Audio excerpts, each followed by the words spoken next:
আচমকা হঠাৎ মারাত্মক ধরনের কোনো বিপদের মধ্যে পড়ে গিয়েছেন আপনি, এমনটি যদি হয়ে থাকে তাহলে আপনি কি করবেন? কারণ বিপদ কিন্তু মানুষের বলে আসে না।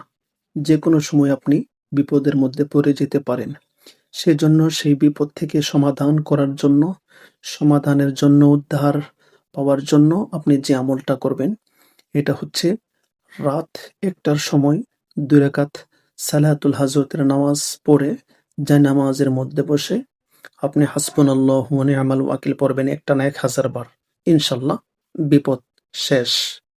আপনাদের মধ্যে যারা নতুন জিনের তদবির করেন, জিনের রোগী দেখেন, জিন ভূত ছাড়ানোর কাজ করেন, তারা অনেকেই অনেক আলেম ওলামাগণ আমার সাথে যোগাযোগ করেছেন হোয়াটসঅ্যাপে এবং ইমোতে।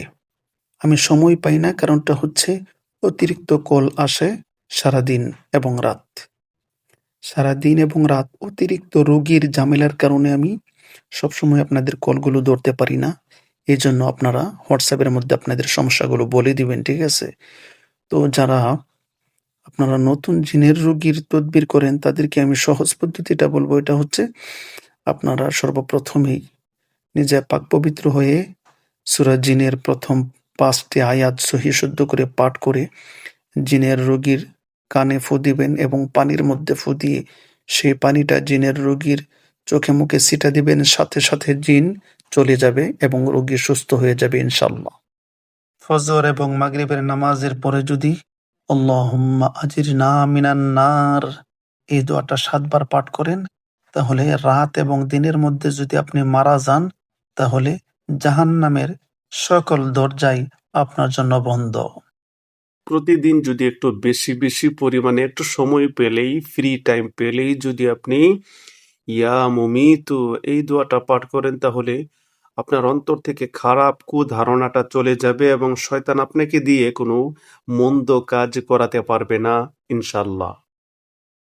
আল্লাহ পাকের একটা শক্তিশালী নাম ইয়া হাইয়্যু, এই নামটা যদি আপনি ২০ বার হাবরো মাবরো মেশক জাফরান কালি দিয়ে যদি আপনি ওয়ার্ক আবিদের মধ্যে লিখে আপনার ঘরের মধ্যে রাখতে পারেন, তাহলে সেই ঘরের মানুষের কোনো কঠিন রোগ হবে না। মানে সেই ঘরের মধ্যে আল্লাহ পাকের রহমতে এটার বরকতে কোনো কঠিন রোগে আক্রান্ত হবে না সেই বাড়ির মানুষ, ঘরের মানুষ ইনশাল্লাহ।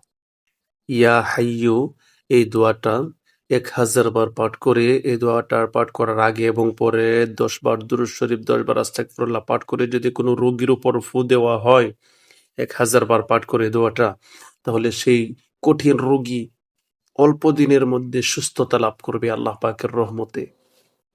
ইয়া কাইয়্যুম, ইয়া কাইয়্যুম, আল্লাহ পাকের এই নামটা যদি কেউ ১৫০ বার ১৫০ বার প্রতিদিন ঠিক ফজরের নামাজের পরে মানুষের সাথে কথা বলার আগেই কেউ যদি পাঠ করে, তাহলে এলাকায় তার ব্যাপকভাবে মান সম্মান জনপ্রিয়তা বাড়তেই থাকবে ইনশাল্লাহ।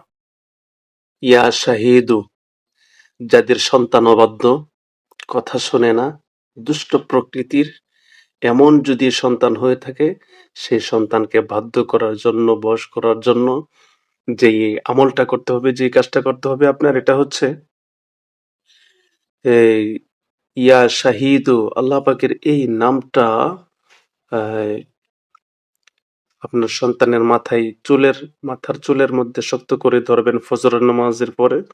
ধরে ইয়া শাহিদু শুদ্ধ করে ২১ বার পাঠ করে সন্তানের মাথায় ফু দিবেন, দেখবেন আপনার সন্তান বাধ্য হয়ে গিয়েছে। আপনার যে কোনো দুশমনকে দুর্বল করার জন্য আপনি কি করবেন? সুম্মুম বুকমুন উময়ুন ফাহুম লা ইয়ারজিউন, এটা পাঠ করবেন ১০০০ বার এবং এটা পাঠ করার আগে ১০০ বার দুরূদ শরীফ, ১০০ বার আস্তাগফিরুল্লাহ আগে এবং পরে আমলটা করতে হবে, ঠিক আছে? তবে মঙ্গলবার অথবা শনিবার দিন দুপুর বেলায় যদি করেন তাহলেও হবে, অথবা রাত ১টার সময় যদি করেন তাহলেও হবে। কি করবেন?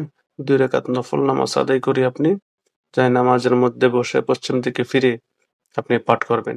দেখবেন দুশমন একেবারেই দুর্বল হয়ে যাবে। তবে অবৈধ কোনো নিয়তে, অবৈধ উদ্দেশ্যে যদি করেন তাহলে আপনি নিজের ক্ষতি হয়ে যাবে, আপনার নিজেই দুর্বল হয়ে যাবেন।